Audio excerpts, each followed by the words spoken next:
जय हिंद, नमस्कार। मैं अंबर जैदी स्वागत करती हूँ आप सबका एक बार फिर से हमारे आज के कार्यक्रम में। दोस्तों, क्या भारतीय रुपया अपनी सबसे बड़ी कमबैक स्टोरी लिखने के लिए जा रहा है? एक तरफ वेस्ट एशिया में टेंशन कम होने की उम्मीद से क्रूड ऑयल की जो कीमतें हैं उनमें नरमी देखने को मिल रही है। दूसरी तरफ आरबीआई की अग्रेसिव मेजर्स और नए डॉलर डिपॉजिट स्कीम की वजह से देश में 60 से 70 बिलियन डॉलर तक फ्रेश फॉरेन कैपिटल आने की संभावना जताई जा रही है। जो रुपया पिछले कई सालों से लगातार प्रेशर में था, क्या अब वही रुपया एक हिस्टोरिक रिबाउंड की तैयारी कर रहा है? या ये कहें कि ये सिर्फ एक करेंसी की कहानी नहीं है, ये भारत की economy, stock market, bond market और आम आदमी से जुड़ी हुई और उसकी जेब से जुड़ी हुई एक कहानी है। तो इस कहानी को हम विस्तार से समझेंगे और इस पर बात करने के लिए मेरे साथ मौजूद है उमेश अग्रवाल जी। उमेश जी, बहुत स्वागत है आपका। जय हिंद, नमस्कार। जय सिया राम अंबर जी।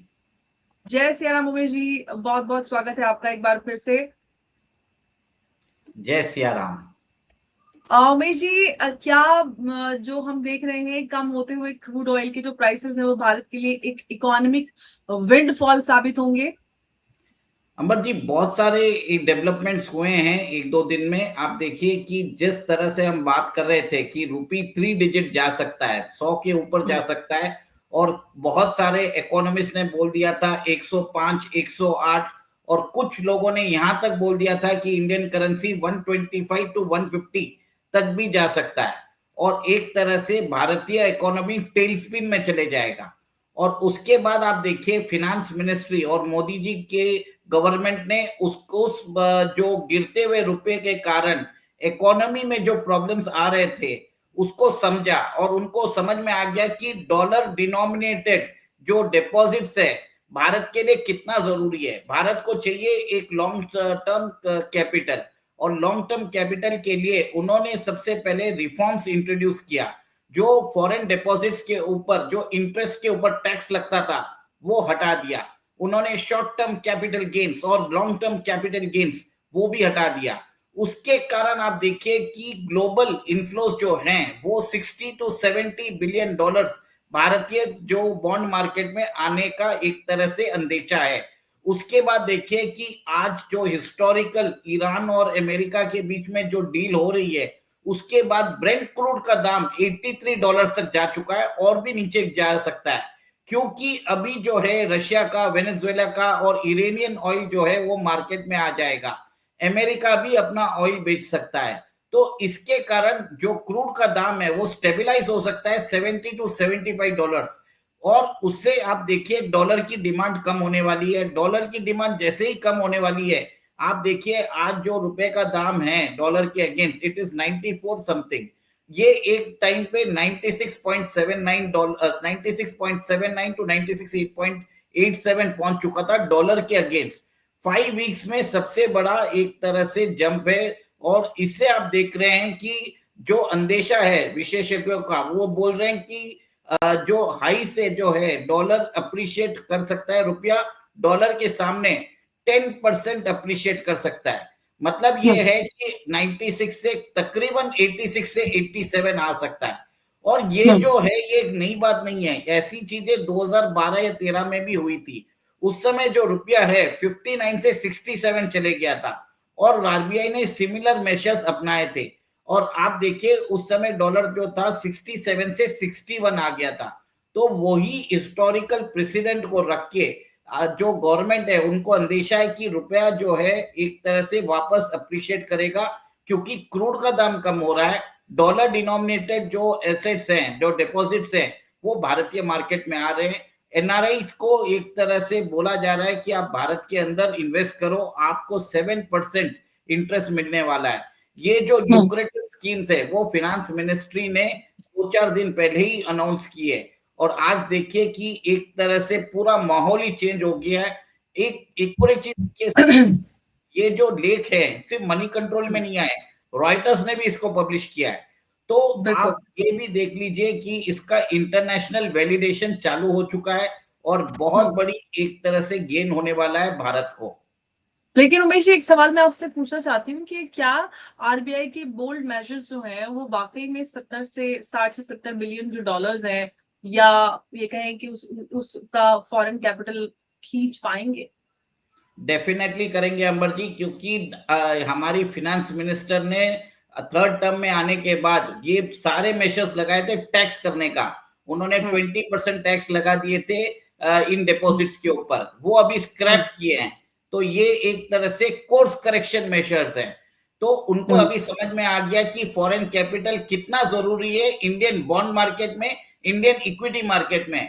ये हमारी वही फिनेंस मिनिस्टर है निर्मला सीतारमन जी, जिन्होंने संसद में बोला था कि फॉरेन कैपिटल आता रहेगा जाता रहेगा, पर हमें अपने डोमेस्टिक निवेशक है उनके ऊपर भरोसा है।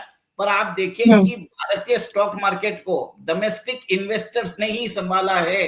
हर महीने 30,000 करोड़ हमने इन्वेस्ट किया है। सोचिए, पिछले 2 साल से इन्वेस्टर्स को कोई रिटर्न नहीं आया है, ऊपर से इंडियन मार्केट 10% डाउन है और एफआईआई जो है कंटिन्यूसली बेच रहे हैं। पर 2025 में भी बेचा है, 2026 में भी बेचा है, और अभी ये बताया जा रहा है कि अराउंड 2,25,000 करोड़ का इस बार एफआईआई ने सेलिंग किया है इस साल हमारे स्टॉक मार्केट में।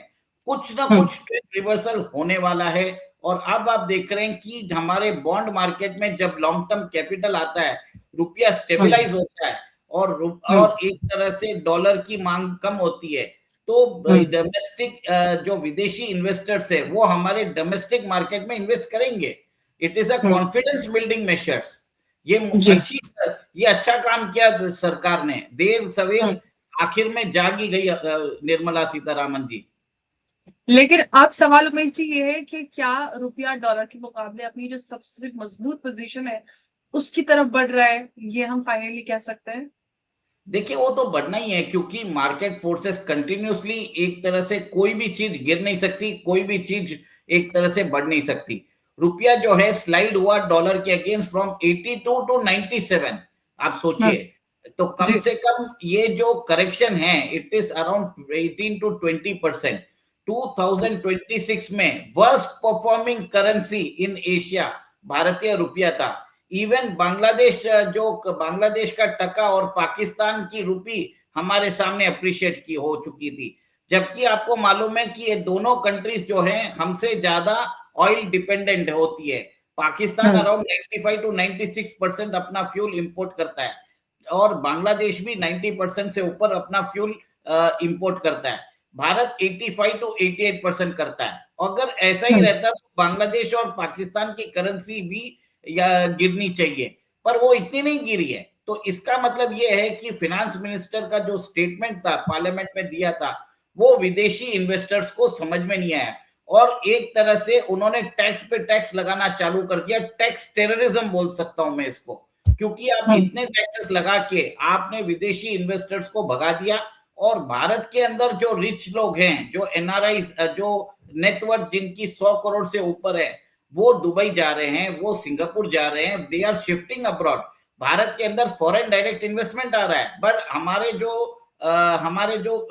हाई नेटवर्थ इन्वेस्टर्स हैं वो बाहर जा रहे हैं, जिसके कारण नेट इक्वलाइजर हो रहा है।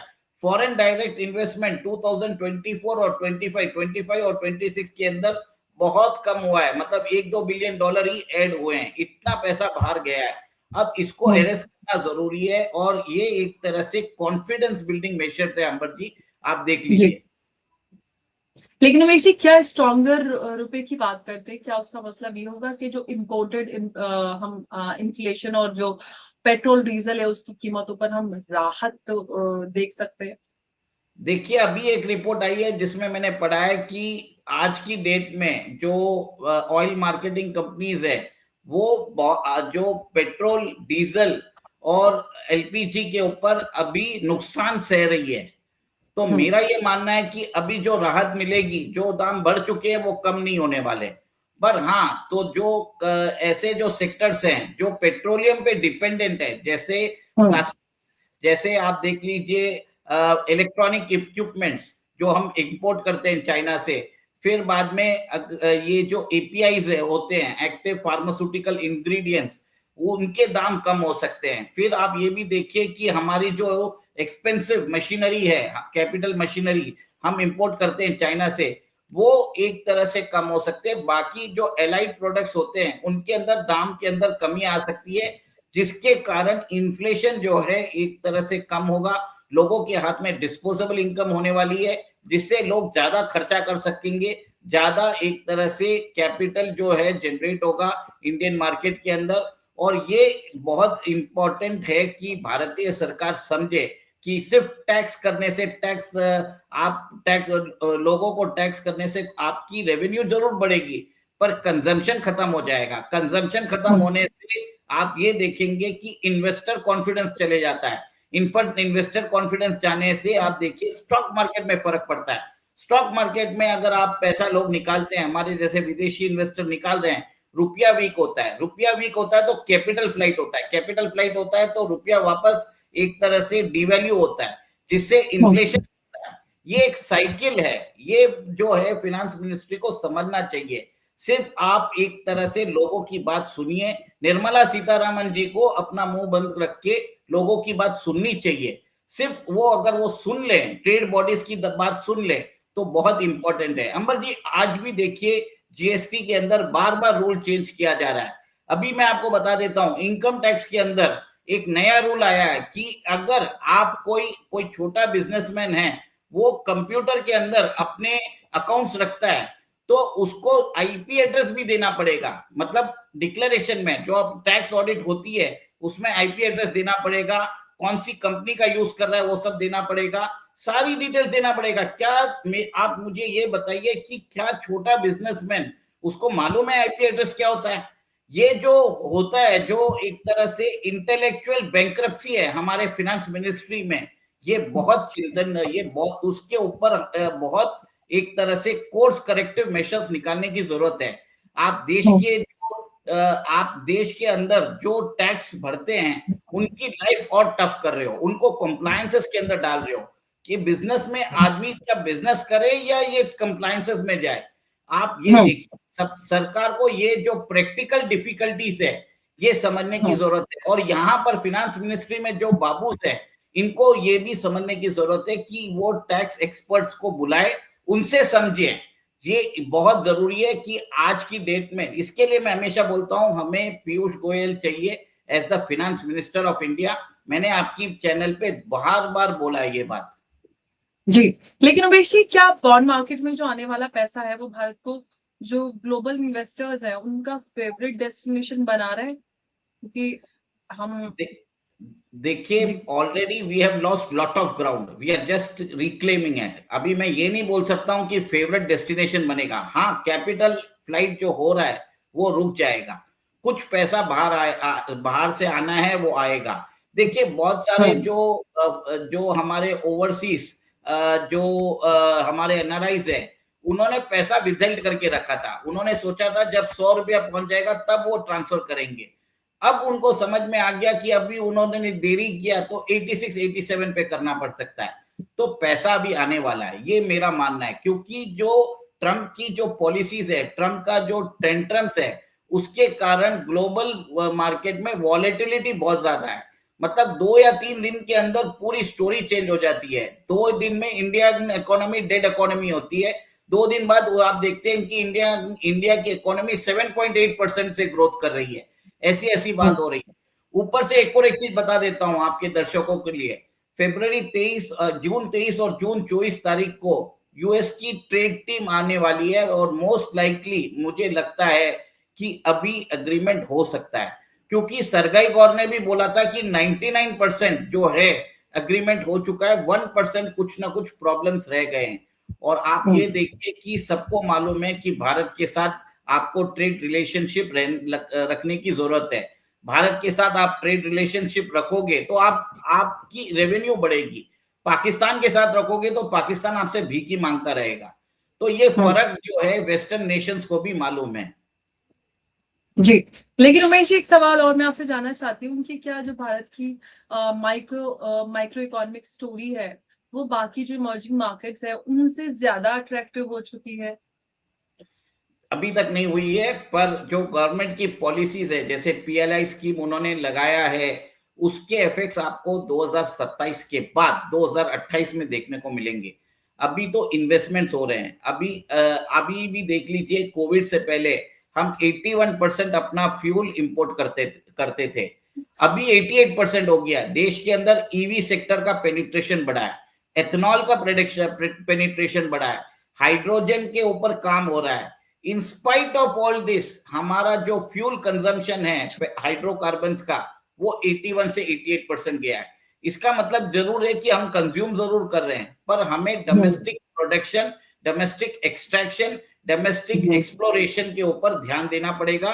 और उसके लिए सरकार ने ऑलरेडी $20 बिलियन वो ईयरमार्क कर दिए हैं, जिसके कारण आप देखिए ऑयल इंडिया लिमिटेड और ओएनजीसी वो हमारे समुद्र के अंदर ऑयल को ढूंढ रहे हैं। और पिछले दिन अंडमान के अंदर खुशखबरी मिली थी, और साथ में बंगाल के अंदर भी कर रहे हैं, और नागालैंड और आसाम के बॉर्डर में भी कर रहे हैं। और हर जगह आप देखिए एक्सप्लोरेशन और जो ऑयल एक्सप्लोरेशन और ऑयल एक्सट्रैक्शन के ऊपर ध्यान दिया जा रहा है।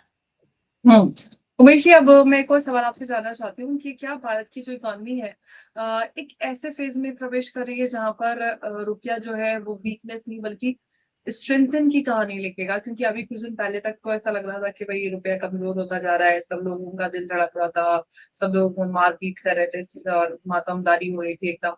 तो अब क्या उस तरफ हमें कहानी जाती हुई नजर आ रही है? देखिए अंबर जी, आपके ही चैनल पे मैं ही बोल रहा था कि 3 डिजिट जा सकता है, और मैंने ही फिगर दिया था 105 108 पे। और मैंने ही उस दिन बोला था कि हमारी फिनेंस मिनिस्ट्री को जो है इन्वेस्टर्स की बात सुननी चाहिए। देर से देर निर्मला सीतारामन जी ने ये बात सुन ली है। और अब थोड़ा सा देखिए कि जैसे ग्लोबल फैक्टर्स हमारे अब फेवरेबल में हो रहे हैं, तो क्रूड का दाम कम हो रहा है। क्रूड का दाम कम होने से आप देखिए कि जो लोग, जो हमारे एनआरआईज है, 100 का वेट कर रहे थे कि जैसे ही 100 रुपीज होगा भारत के अंदर, वो अपना पैसा ट्रांसफर करके एफडी कराएंगे। भारत सरकार ने पहले ही वो एक तरह से सारे मेजर्स ले लिए हैं। और भी आपको बता देता हूं, एफपीआई इन्वेस्टमेंट्स हमारे स्टॉक मार्केट में अट्रैक्ट करने के लिए भी सेबी और आरबीआई उसके ऊपर भी मेजर्स लेने वाली है। तो रुपया का जो स्लाइड है एक तरह से खत्म हो चुका है, ये मेरा मानना है। और अभी जो है it can go down to 87 to 88 at the moment, ये आज के ऊपर बता रहा हूं। और एक चीज आपके दर्शकों को बता देता हूं, ये ग्लोबल फैक्टर्स है, ये आज के परिस्थिति में मैं बोल रहा हूं। और कल अगर कुछ हो जाता है, जनरली क्या है, डोनाल्ड ट्रंप जो है डील करता है फ्राइडे को और तोड़ देता है वेडनेसडे को। तो अभी जो ये पीस डील की बात हो रही है, अगर ये लास्ट होती है 60 डेज, तभी ये ऑब्जर्वेशन वैलिड है। नहीं तो अगर कल आप समझ लीजिए, क्योंकि ग्लोबल जो इवेंट्स है वो वॉलेटाइल है, अनप्रेडिक्टेबल है। ट्रंप अनप्रेडिक्टेबल है और ईरान उससे भी ज्यादा अनप्रेडिक्टेबल है। तो दोनों के कारण ये कंफ्यूजन क्रिएट होता है, इसके कारण स्टेबिलिटी नहीं आती, मार्केट के अंदर वॉलेटिलिटी चलता है।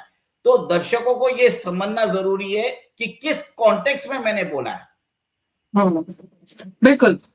मैं आपकी तरफ इशारा नहीं कर रही थी, मुझे सिर्फ बाकी सभी को, पूरे देश को ही लग रहा था, हर कोई परेशान था कि रुपया गिर रहा है, इकोनॉमी में ये होने वाला है। तो it was not personally directed towards you, ये सभी को लेकर सभी का ये मानना था। एनीवे, हम अंबर जी, मुझे मालूम है आपका कमेंट मेरे पर डायरेक्टेड नहीं था, पर मैं क्या है, क्लियर कट बात में विश्वास रखता हूं। और स्पष्टीकरण देना इसके लिए जरूरी था क्योंकि लोग, अगर हम अपनी चीज बरोबर नहीं बताते हैं तो लोग उसका इंप्रेशन कुछ और बना लेते हैं, ये भी जरूरी था। तो हमें एक तरह से कॉन्टेक्स्ट भी देना जरूरी है। और पिछली बार हमसे गलती हुई, इसके लिए मैंने जो है इस बार उस गलती को ठीक कर रहा हूं और आपके शो के माध्यम से बता रहा हूं कि क्या हो सकता है। और एक तरह से जरूरी भी है क्योंकि लोगों के पैसे लगे हुए हैं। We are here to protect the money of the people. तो इसके लिए सारे जो जितने भी वेरिएबल्स हैं वो भी बताना जरूरी है। बिल्कुल। तो दोस्तों, ये बात हमें इतिहास से भी देखने के लिए मिलती है कि करेंसीज जो है वो सिर्फ कागज के टुकड़े नहीं होती, बल्कि किसी देश की इकोनॉमिक हेल्थ और ग्लोबल कॉन्फिडेंस का आईना होती है। एक वक्त था जब गिरता हुआ रुपया भारत के लिए चिंता का विषय बन रहा था, लेकिन आज तस्वीर जो है वो बदलती हुई नजर आ रही है। कम होते क्रूड प्राइसेस और आरबीआई की proactive strategy, strong growth outlook और फॉरेन कैपिटल इनफ्लोस मिलकर एक नई कहानी लिखते हुए नजर आ रहे हैं। लेकिन असली सवाल ये नहीं है कि रुपया कितना मजबूत होगा। असली सवाल ये है कि क्या भारत की इकोनॉमी अब उस मोड पर पहुंच चुकी है जहां दुनिया डॉलर की मजबूरी से ज्यादा, बल्कि हम ये कहें कि भारत की जो अपॉर्चुनिटी है उसकी वजह से पैसा लगाना चाहती है, कि भारत एक बड़ी मार्केट है, इस वजह से वहां पे आना चाहती है। अगर ऐसा है तो शायद आने वाले सालों में दुनिया की सबसे बड़ी इकोनॉमिक कहानी सिर्फ अमेरिका और चाइना की नहीं, बल्कि भारत और उसके जो रुपए है उसकी भी हो सकती है। बहुत बहुत धन्यवाद उमेश जी हमारे साथ इस चर्चा में जुड़ने के लिए। नमस्कार, जय हिंद, जय भारत। जय सिया राम। जय श्री राम।